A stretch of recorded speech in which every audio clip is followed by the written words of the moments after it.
Hello, and this is a little Q&A that we have put together just to help other Beyond Belief teams with some problems they may have, brainstorm ideas, and some other things that we've thrown in here as well to help. Here we have Noelle George from Foundation Beyond Belief. Hello, Noelle. Hi, David. How are you? I'm doing swell this evening. Now, who exactly are you, and why should we listen to you? I'm Noelle, and I said you should listen to me, so you should listen to me. Totally makes sense. Yes, of course. I'm putting my parenting skills to good use. So I'm practicing. Yeah. Yeah. Oh, wait, so I have to play the child right now? No, let's not go there. Who am I? I guess I should answer that question. Um, I'm Noelle George, and I've been the operations manager at Foundation Beyond Belief for a couple years now. I've actually been with FBB since 2011, I think it is, when the organization that I founded around secular volunteering, which was called the Secular Center, was merged into Foundation Beyond Belief, and we launched the Volunteers Beyond Belief program. And I ran that for a while and worked with groups around the country. And then a couple years ago, I was promoted to, I guess last year, maybe, but maybe it feels longer. I was promoted to operations manager, and so I've been managing the organization of Foundation Beyond Belief and assisting Dale as he works on his various book projects. So. And actually, I've been working with local groups since 2009. Before I founded the Secular Center, I was the ambassador director for Atheist Alliance International, the former, which is now Atheist Alliance of America. And I worked with people who went around to various groups around the country that were affiliated with that organization, and worked on organizational issues with them and troubleshooting and events and leadership and things like that. So guess I've got some experience now working with local groups. And right now I'm in Korea, South Korea, and my husband has a job here. And we're over here through the end of next year. So these hangouts are pretty much the only way that I can talk to people. So hopefully if we do this again, we'll have a good turnout and we can get a good conversation going.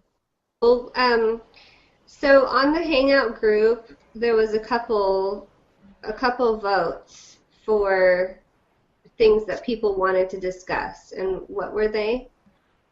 First one was inspiring members. I have this problem with my group as well. Is trying to inspire more members to come to the community events. So I guess people want to know how to inspire members to come to events. And what do you have social events too, or we just you just mostly a volunteer group? We do social events. We have like a public library here that has a meeting room that allows us to rent it out.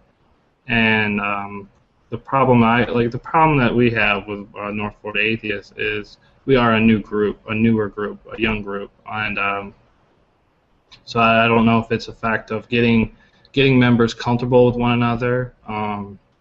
Being in Florida, it is a very religious area, so I know a lot of people are even scared to go to atheist meetups, even though they know that nothing will probably come of them. It's just they don't want to be seen going to an atheist meetup or anything like that.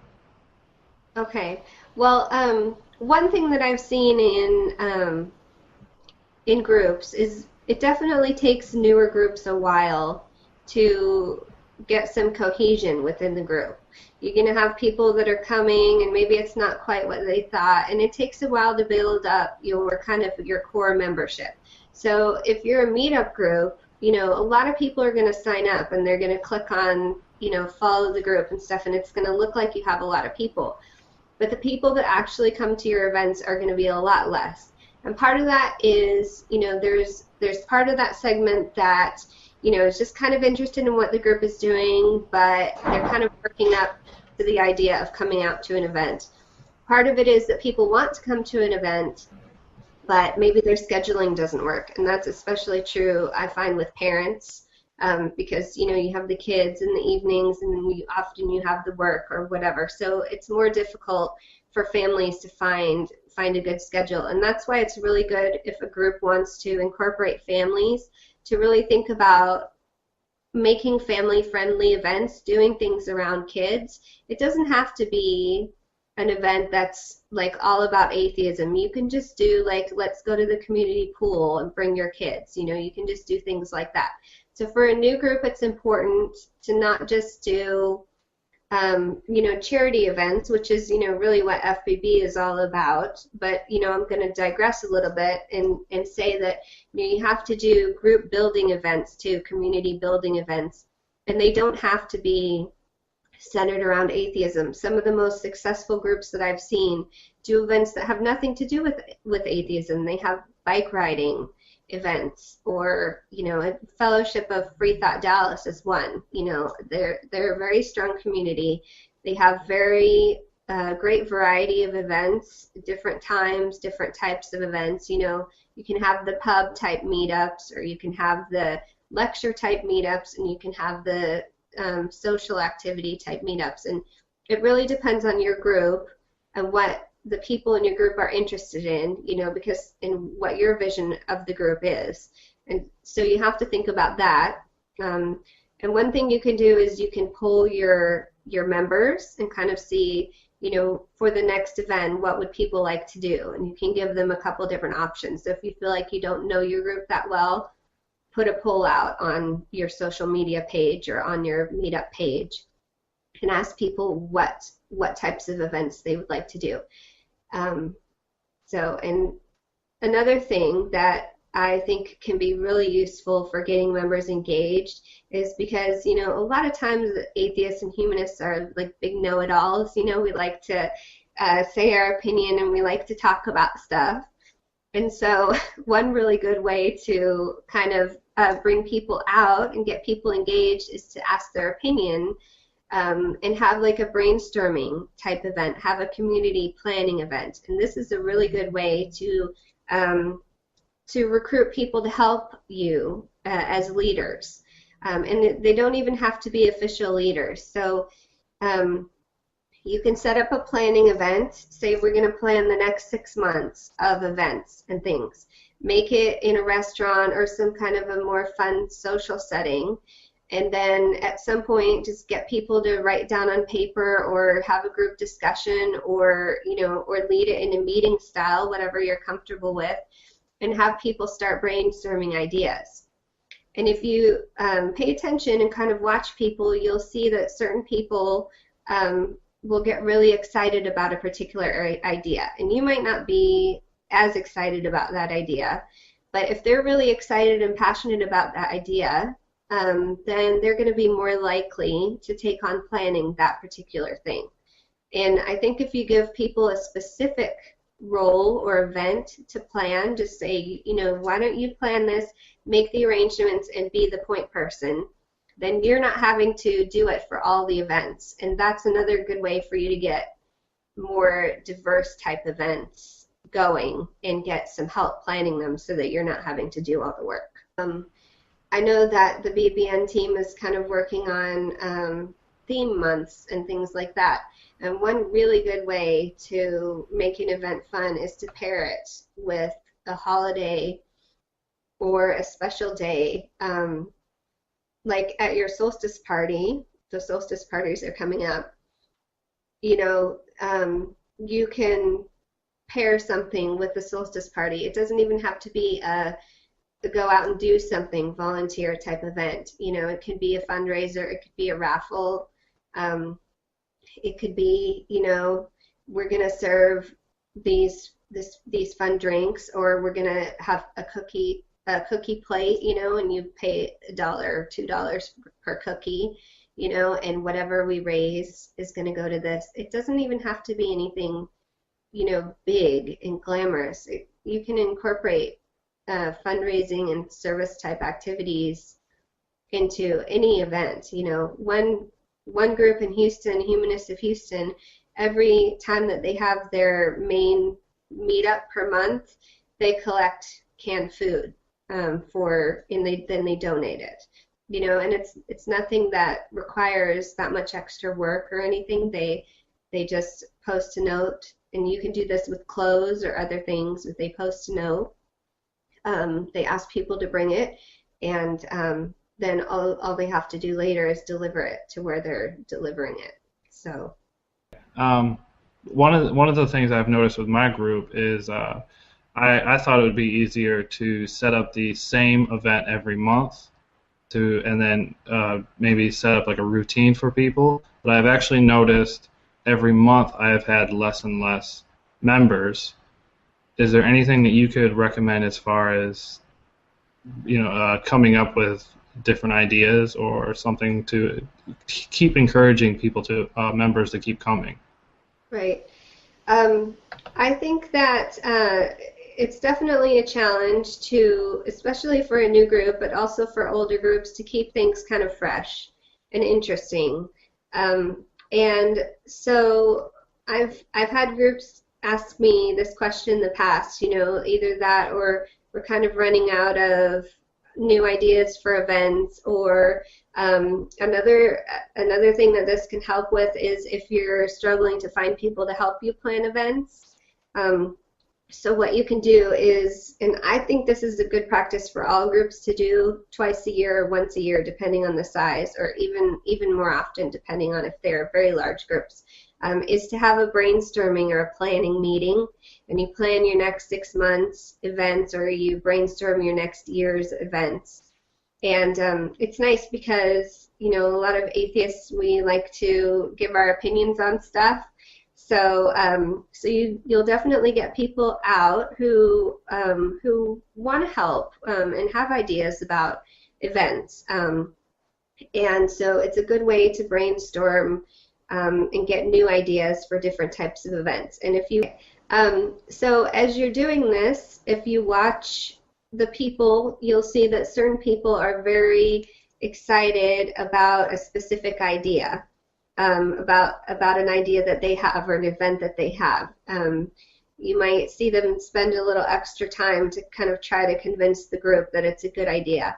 And whether or not you think it's the best idea, unless you really think it's a terrible idea and not within the scope of your group at all, but if it's an idea that you're maybe not that excited about, it's okay.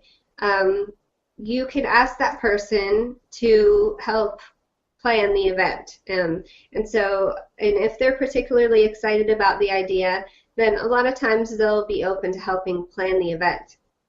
And so this will help you get a lot of variety of events in your group, because you'll have different people coming up with different ideas, and you can get different variety. And also it'll get people helping you plan events, because it's an event that they're very passionate about, and if they want it to happen, then they need to help with it. And sometimes you'll have people be a little hesitant that, they're not really sure how to plan it or whatever, but you can kind of let them know that you're able to help and you'll do certain things, but that you really need them to kind of take the lead on contacting the organization, or maybe be the point person for when the event actually happens, and they can plan it around their schedule.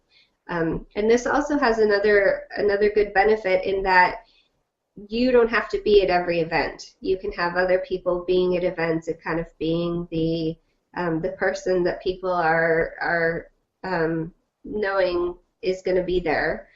And it gives multiple faces to your group, and that can be a good thing. So this is definitely a way that you can both increase the ideas for events and also kind of pull people in as leaders. Awesome. I do have one thing to add, because I know this is a big thing, is involving kids. Like with the event that we do at Fold and Close, one of the excuses I get a lot from members, not excuse, but it's a valid reason, is some members have said, well, I can't make it because I don't have anyone to watch my child. And I've actually told them that, well, I actually bring my daughter to the event as well, and because of that, we actually had another member bring her child, so the two both the kids were able to interact. The boy actually wanted to come and meet my daughter, which I'm now listening to that. I don't know if that sounds good. I don't think she needs to be talking to boys. Maybe, maybe not. We can have a question too about how to make events more family friendly. I can totally speak to that, or we can have a discussion on that, or we could even have a whole hangout later on that. Ideas, especially if we're going to develop these kids resources. I think it's a great idea to have a whole series or hangout planned on that. So I agree. sometimes we had a while back a lady who offered to let us use content that was on her website around kids volunteering. And I still have it, and it had all sorts of great ideas about things you can do with kids. It doesn't even have to be an event that's out at a location. It can be an event that's hosted at someone's home.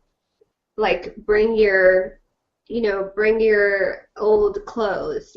Kids can help go through their clothes and pick out what they don't need anymore that's good for charity, and they can help package it up, and they can help deliver it to the local clothing donation center or wherever else.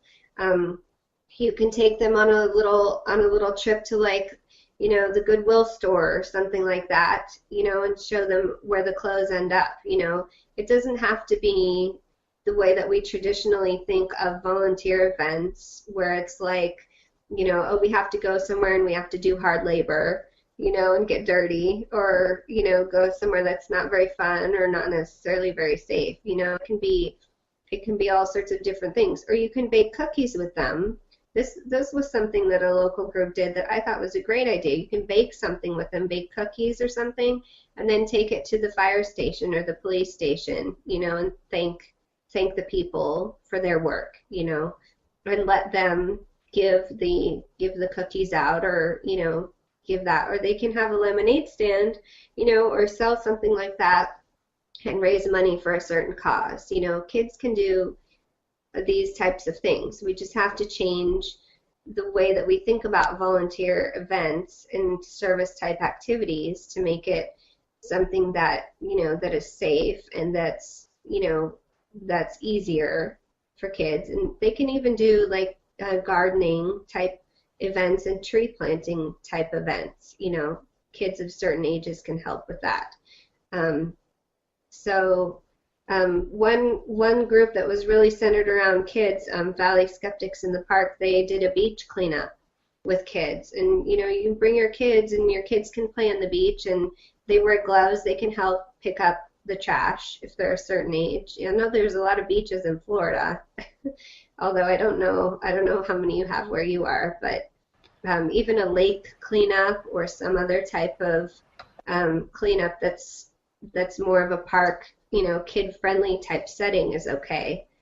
And it does depend on the ages of the kids, because my daughter's 2.5 years old, and so she couldn't do some of those things, and she couldn't understand some of those things. But, for kids 4 and up, there's a ton of stuff that you can do. And for kids, 7 or 8 and up, there's even more things. So, like a park or something. And you can even, here's another idea for groups with kids, where you want to do an event, but it's not necessarily a fully kid-friendly event. You can have people bring their kids, but then have someone kind of set up to watch the kids. So you can tell people, bring your kids, we're going to go to this park and clean up and make sure the park has a kids area, and then set, 1 or 2 volunteers, depending on how many kids there are, to watch the kids. And the parents can even trade off. Some parents can stay there in the play area, watch the kids for a little while, and the other parents can go, and volunteers can go and do the cleanup. And you're nearby, so it's not too far away. And then, the parents can switch out, and then the people who are watching the kids can come and do some cleanup. So, and if you plan that type of event for like a Saturday or Sunday morning, so that, the kids with naps, you can kind of work around that. Don't plan it for a weeknight, because I think families pretty much want to do things together on the weekends. So it really has to be a holiday day or a Saturday or Sunday morning when the kids are out of school. So make sure you think about the timing too.